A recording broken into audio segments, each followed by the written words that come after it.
నమస్తే sir. Sir, కూటమి ప్రభుత్వం అధికారంలోకి వచ్చి 9 నెలలు కావచ్చు. పవన్ కళ్యాణ్ గారి పనితీరు ఎలా ఉంది సార్ డిప్యూటీ సీఎం గా? అంటే పవన్ సార్ అధ్యక్షులు పవన్ కళ్యాణ్ గారి పనితీరు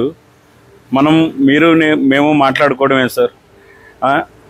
మండలాలు దాటి, జిల్లాలు దాటి, రాష్ట్రాలు దాటి, ఖండాలు దాటి ప్రపంచమంతా మాట్లాడుకుంటుంది. ఒక నాయకుడు కన్స్ట్రక్టివ్గా ఒక నిబద్ధతతో పనిచేస్తే సమస్యల వెనుక ఎంత విధంగా నిలబడి ఉంటాడు అని చెప్పి అంటే భూస్థాపితమైపోయిన ప్రజాస్వామ్య వ్యవస్థలు అంటే ఇప్పుడున్నటువంటి సర్పంచ్ వ్యవస్థను ఒకే రోజు అన్ని గ్రామ సభలు జరిపి ప్రపంచ రికార్డు కానించి ప్రతి విషయంలో నేనున్నాను అంటూ ఆయన భరోసా ఇస్తున్నాడు. అందుకే ఆయన అంత గొప్పగా దేశ విదేశాల్లో పొగడపడుతున్నాడు సార్. అలాగే చంద్రబాబు నాయుడు గారు కావచ్చు, పవన్ కళ్యాణ్ గారి మధ్య సఖ్యత చాలా బాగుంది చూస్తుంటే కనుక. కానీ వైసీపీ సోషల్ మీడియా కావచ్చు, వైసీపీ నాయకులు కావచ్చు, కూటమి మధ్య చిచ్చులు పెట్టే ప్రయత్నాలు చేస్తున్నారు. దీంట్లో మీరేమంటారు? అంటే ఇప్పుడు వీళ్ళిద్దరూ బాగా ఉండాలి, వీళ్ళు గొడవ పెట్టాలని చిన్నపిల్లవాళ్ళ మెంటాలిటీతో ప్రయత్నం చేస్తున్నారు సార్. అది కాదు వైసీపీ పార్టీ చేయవలసింది.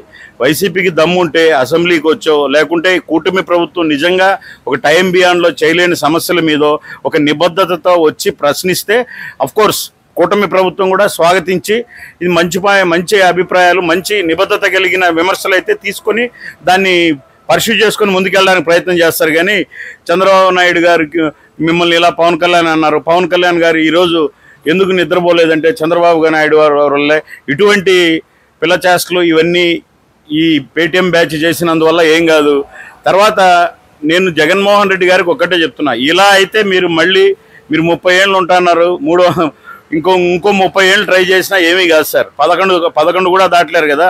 నేను ఒక్క మాట చెప్తున్నా, మీరు కూడా ఒక గౌరవ ముఖ్యమంత్రి స్థానంలో ఉండి నిన్న గుంటూరులో మిర్చి అడ్డుకాడికి వచ్చి మీరేం మాట్లాడుతున్నారు? పవన్ కళ్యాణ్ గారు, చంద్రబాబు నాయుడు గారు మీరు మద్దతు ధర అంటే అసలు మిర్చి మద్దతు ధర అనేది రాష్ట్రానికి సంబంధమా? ఒకవేళ సంబంధం అయితే గత 5 సంవత్సరాల్లో మీరు ఎన్నిసార్లు మద్దతు ధర ఇవ్వాలి అని ప్రయత్నం చేసినారు? అంటే ఇది కేంద్రానికి సంబంధించింది. అసలు ఈ సంక్షోభం ఎందుకు వచ్చిందండి?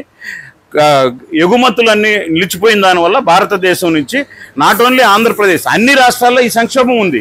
అందుకనే కదా ముఖ్యమంత్రి గారు పవన్ కళ్యాణ్ గారు వెంటనే లెటర్ ఇచ్చి సహచర మంత్రులతో అక్కడ దీనిపైన మాట్లాడుతున్నారు. మీరు మాట్లాడడానికి ఏం లేక వచ్చి ఒకసారి సామాన్య ప్రజల దగ్గరకు వస్తే మిర్చి ఘాటు వింటే ఎలా ఉంటుందో మీరు చూశారు. పైపెచ్చి మీరు పోలీసులు తిడుతున్నారు. మీ భాష కూడా మార్చుకోవాలి. మీ వాళ్ళకంటే మీరు ముఖ్యమంత్రిగా అధినాయకుడిగా మీ భాష. పోలీసులు ఎవరో అరెస్ట్ చేశారు వంశీ గారిని. వంశీ గారి దేశ నాయకుడా, స్వాతంత్ర సమరయోడిని అరెస్ట్ చేశారా? ఒక మహిళల తల్లి చెల్లి అనే భేదం లేకుండా అతను మాట్లాడే భాష. మరి ఈరోజు హర్షం వ్యక్తం చేస్తున్నారు రాష్ట్ర మహిళలంతా, అటువంటి వాడిని అరెస్ట్ చేయాలి అని చెప్పి. మీరు ఆయనకు మద్దతుగా వచ్చి ఒకప్పుడేమో వంశీ గారు మాకు ఏం కాదంటారు, ఇప్పుడు వచ్చేమో వంశీ మా వాళ్ళు అంటారు. పోలీసులు ఇప్పుడు సిఐ గారికి ఆయన అరెస్ట్ చేసినందుకు బట్టలు కూడా తీస్తారంట. ఎందుకంటే వాళ్ళు ఇప్పుకోలేరా? లేదా మీరు అంతే ఈ గోరంట్ల బ్యాచ్ ఇలాగే మాట్లాడతారా? మీరు ఇంకా మారరా? ప్రజలు మీరు 11 ఇచ్చినా అనేది ఖచ్చితంగా ఎన్డీఏ తరపు నుంచి సూటిగా ప్రశ్నిస్తాం సార్. ఇప్పుడు మా నాయకుడిని తీసుకుంటే ఈ రోజుకు నిబద్ధతగా ఇక్కడ ఉన్నటువంటి మహిళా లీడర్లతో పరంగా ప్రతి రాష్ట్రంలో నుంచి మాకు ప్రతిరోజు ఒక డ్యూటీ వేసి ఆ రాష్ట్ర నలుమూలల నుంచి ఆ మంగళగిరి కార్యాలయానికి వచ్చే సమస్యలను మేము గౌరవంగా స్వీకరించి వాళ్ళని కూర్చోబెట్టి ఈ ప్రభుత్వంలో వాళ్ళ సమస్యలను ఏ విధంగా పరిష్కరింపజేయాలని అధికారులతో మాట్లాడి ఇంత ఒక సమాంతర గవర్నమెంట్ జరుగుతుంది సార్ ఇక్కడ మంగళగిరిలో డిప్యూటీ సీఎం గారి ఆఫీస్లో.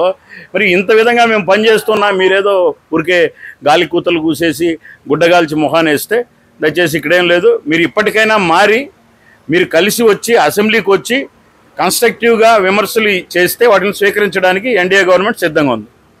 జగన్మోహన్ రెడ్డి గారు ఎప్పుడైతే 2.1 అన్నారో అప్పటి నుంచి ఐపాక్ మళ్ళీ యాక్టివేట్ అయినట్టుగా అనిపిస్తుంది. అంటే గతంలో పవన్ కళ్యాణ్ గారు ఇచ్చిన ఆదేశాలతో కొన్నాళ్ళు స్తబ్దుగా ఉన్నారు. అరెస్టులు జరిగాయని అవి కానివ్వండి, మళ్ళీ ఈ మధ్య కొంచెం యాక్టివ్ అయినట్టుగా అనిపిస్తుంది. సోషల్ మీడియాలో ట్రోల్స్కి సంబంధించిన పోస్టులు కావచ్చు, మళ్ళీ వైసీపీకి సంబంధించిన ఫేక్ అకౌంట్లు కావచ్చు యాక్టివ్ అయ్యాయి. దీంతో మీరేమంటారు? అంటే ఎక్కడోళ్ళు అక్కడ దాంకున్నారు సార్. ఓడిపోతూనే ఒక మినీ ఆంధ్ర ఉండింది బెంగళూరులో. అందరూ నిన్ను తీసుకుపోతారేమో నన్ను తీసుకుపోతారేమో అని.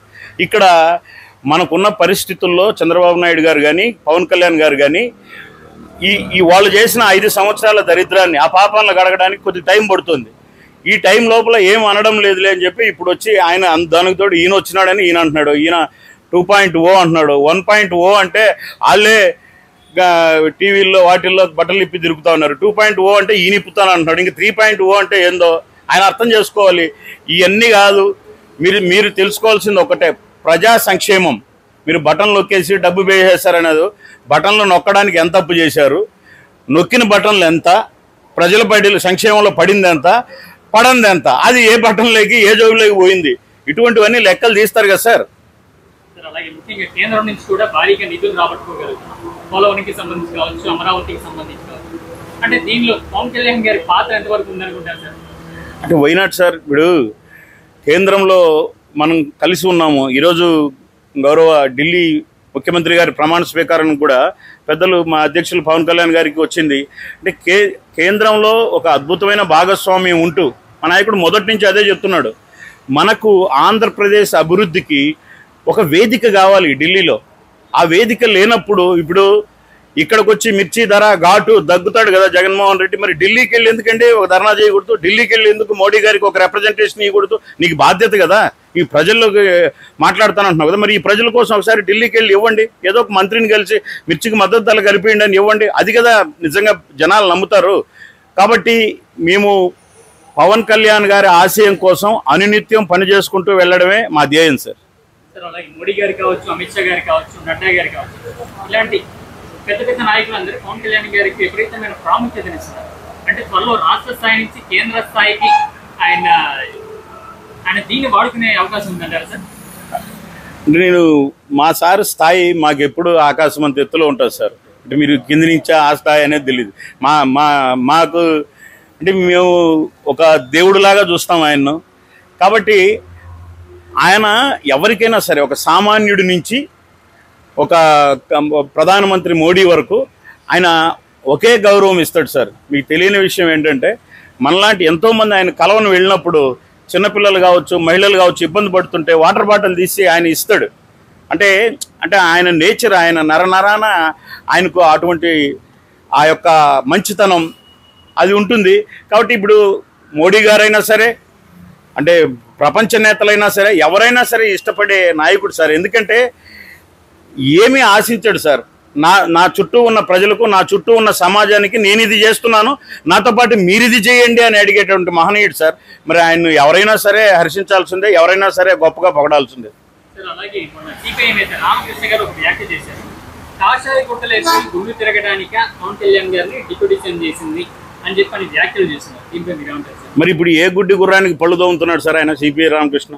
ఇప్పుడు ప్రభుత్వం ఉన్న మిర్చి అంటున్నారు, కేంద్రం అంటున్నారు కదా. మరి నేను చాలా రోజుల నుంచి సిపిఐ నాయకుడిని అని చెప్పి తిరిగే రామకృష్ణ గారు, నిజంగా సిపిఐ రామకృష్ణ గారు అంటే మా నాయకుడికి చాలా గౌరవం.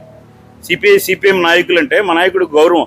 అంటే మా నాయకుడి ఒంటి మీద ఆ పార్టీల భావజాలం మొదటి నుంచి ఆ ఎర్ర టవల్తో మాకు అలాగే కొనసాగుతుంది. అయినా కానీ వీళ్ళు ఏదో ఒకటి మేము ఉన్నాము అని చెప్పి గుర్తింపు.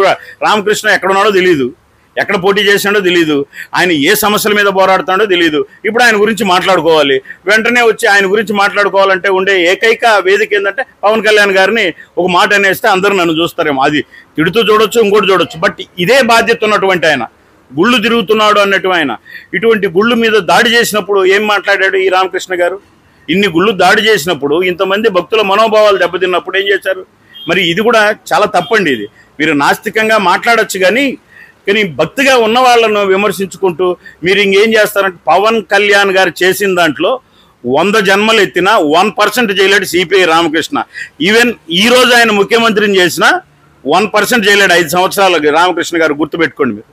అలాగే గత కొన్ని రోజులుగా సోషల్ మీడియాలో అఖీరానందన్ బాగా ట్రెండ్ అవుతున్నారు. అంటే తండ్రికి సినిమాలో వారసుడు అవుతారో లేదో కానీ ఆయన వ్యక్తిత్వానికి చాలా దగ్గరగా అనిపిస్తున్నారు చూస్తుంటే కనుక. మీరే ఉంటారు సార్? 100% సార్. ఇప్పుడు పాత సామస్సులే పులి కడుపును పులే పడుతుందని, అందులో ఇప్పుడు దేశమంతా కీర్తించేటటువంటి ఛత్రపతి శివాజీ, ఆయన కొడుకు సంభాజీ, అంటే మేము అలాగే చూస్తున్నాం సార్. నథింగ్ బట్, ఎందుకంటే చావా పులిబిడ్డ అంటాం కదా మనం తెలుగులో. కాబట్టి మేమైతే మా యువరాజు మా పులిబిడ్డలాగే చూస్తున్నాం. ఆయన మాకు శివాజీ అయితే ఈయన మాకు సంభాజీనే సార్. Thank you.